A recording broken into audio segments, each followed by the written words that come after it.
Your awareness decides how you pursue life.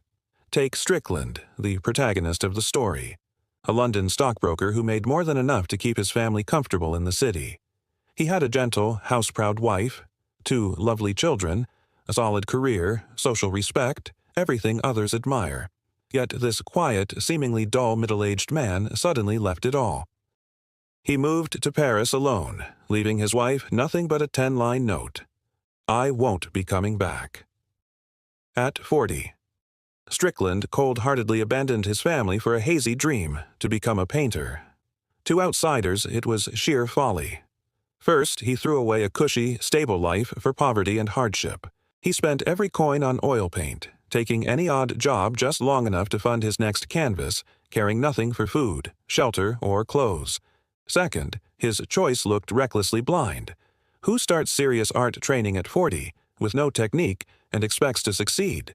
Now you must be thinking this man is mad, utterly mad. But you're only half right. See, madness is relative. What appears mad to you might be sane to another. When we judge another person's actions, we evaluate them against our own experiences and knowledge. If you've never felt the suffocating grip of societal expectations, the drudgery of a meaningless job, the silent desperation to break free, then striving to become an artist at 40 seems mad. But to someone who's lived a life tethered to such realities, it might not. In fact, they might see it as the only sane choice. The truth is, Strickland only appeared mad because his actions were driven by something most people never experience: true dissatisfaction. Most people settle for a life that society deems good enough.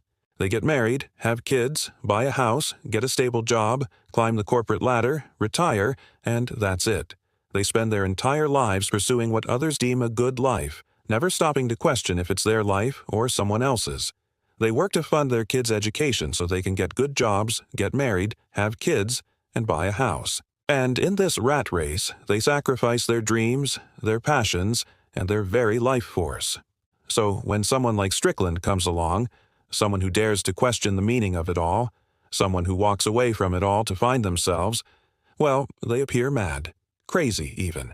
But really, they're just different. They're not mad. They're just more aware. They know that life is too short to do what others want, to live a life that's not theirs. And so they take a different path, a path less traveled, a path that leads to the unknown, a path that might end in disaster, but a path that they must take nonetheless because it's their path, their unique, crazy, wonderful path.